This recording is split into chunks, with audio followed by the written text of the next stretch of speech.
परम सौभाग्य है। माता रुक्मिणी का मायका कौंडिन्यपुर यहाँ पर आने का बड़ा सौभाग्य प्राप्त हुआ है, जहाँ पर भगवान ने यह अपनी लीला की ही। माता रुक्मिणी का या माता रुक्मिणी ने भगवान का यहाँ से हरण किया। बड़ी भगवान की दिव्य लीला है। और विदर्भ नगरी में जहाँ पर रुक्मिणी माता के पिता माता इनका घर है, जहाँ पर विट्ठल रुक्मिणी भगवान विराजमान है, क्षमा कीजिए द्वारकाधीश भगवान और माता रुक्मिणी है। और इसी बगल में ये क्षेत्र है, यह स्थान है, यह जगह जहाँ पर हम खड़े कि भगवान ने लीला की है। और वो वही मंदिर है जहाँ से माता रुक्मिणी और भगवान श्री कृष्ण निकले थे अपना रथ लेकर। ये वहाँ आसपास का ही ये उद्यान है। यहाँ बहुत फल के फूल के अनेक वृक्ष लगे हुए हैं। बहुत सुंदर है प्राकृतिक क्षेत्र। और इसी समय यहाँ भजन कीर्तन कथा भंडारा और बहुत सारे श्रद्धालु दर्शन करने आ रहे हैं। ये देख सकते हैं जो झंडा दिखाई दे रहा है, ये अंबिका माता का मंदिर है, जहाँ से रुक्मिणी माता दर्शन करने के लिए आई और अंबिका माता ने उनकी जो इच्छा है वो पूरी की। और फिर भगवान श्री कृष्ण और रुक्मिणी माता निकल गए। बहुत बड़ी कथा है श्रीमद् भागवतम के 10वें स्कंद में। रुक्मिणी हरण लीला या माता रुक्मिणी ने भगवान का हरण किया। ये बहुत सुंदर पेड़ है मंदिर के। और ये वटवृक्ष है, अलग अलग तरह के यहाँ फल के वृक्ष लगे हुए हैं। और जामुन का पेड़ है। और ये खाली जगह है।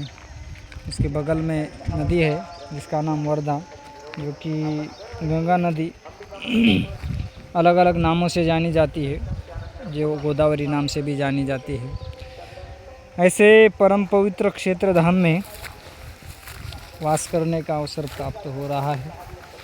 बड़ी कृपा है माता रुक्मिणी की, ठाकुर जी की। और यहाँ एक बहुत सुंदर वृक्ष है।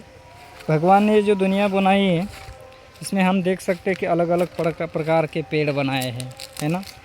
महाराष्ट्र राज्य में अलग अलग हमें फल के वृक्ष दिखाई देते हैं, लेकिन यहाँ देखेंगे ये बहुत ही सुंदर वृक्ष है। ठाकुर जी की देन देखो कैसी है, देखो कितनी बड़ी इसकी साइज़ है। हाँ देख लो। तो ये जो पेड़ है ये उड़ीसा से लाया गया है। और यहाँ के जो भक्त हैं उड़ीसा के हैं, जो ठाकुर जी की सब सेवा करते देखते हैं द्वारकाधीश रुक्मिणी की। और ये जो बड़े बड़े पेड़ दिखाई दे रहे हैं ना, देखो कितने बड़े बड़े हैं, है ना, कितना बड़ा बड़ा है। ऐसे फुटबॉल की तरह, मानो छोटा फुटबॉल ही हो। और ये दिखने में ऐसे बड़े बड़े हैं लेकिन बहुत सॉफ्ट है। और इसे कहते हैं मौसम्बी। जैसे महाराष्ट्र में मौसम्बी का पेड़ होता है ना, तो उसकी मौसम्बी बहुत छोटी होती है ना। अब देख लीजिए ये कितना बड़ा है, देख लो। जैसे तरबूज होते हैं ना, तरबूज महाराष्ट्र में ये सब जगह प्राप्त होते हैं। ऐसे बड़े बड़े फल है ये, लेकिन इसको खाते नहीं है। लेकिन यहाँ जो बंदर देवता है शायद इसको खाते होंगे। लेकिन भगवान की बड़ी देन है कि किस तरह का ये वृक्ष बनाया है। और बहुत ही हरा भरा है और बहुत बड़े बड़े इसको फल लगे हुए हैं। शायद और कुछ सेवा में इसका उपयोग होता होगा आयुर्वेद की दृष्टि से, लेकिन इस बात का हमें ज्ञान नहीं है। लेकिन देखकर बड़ा आनंद होता है कि देख लो कितना बड़ा है ये, है ना। इसको देख लो कितने बड़े बड़े वृक्ष फल है। तो यहाँ भी है, बहुत सुंदर है, देख लो कितना बड़ा बड़ा है।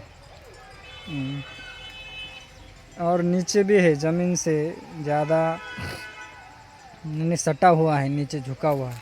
जैसे ब्रज वृंदावन में हमारे सब वृक्ष ठाकुर जी की सेवा के लिए, राधा रानी की सेवा के लिए नम्रता से झुके रहते हैं।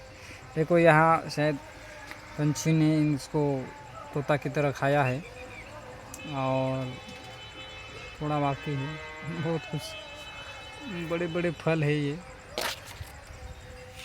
ऐसे हमने पहली बार देखे हैं, क्योंकि महाराष्ट्र में ऐसा तो नहीं दिखाई देता है। लेकिन ये उड़ीसा का पेड़ है और शायद भक्तों ने यहाँ लाकर इसको लगाया होगा, तभी तो ये आया है।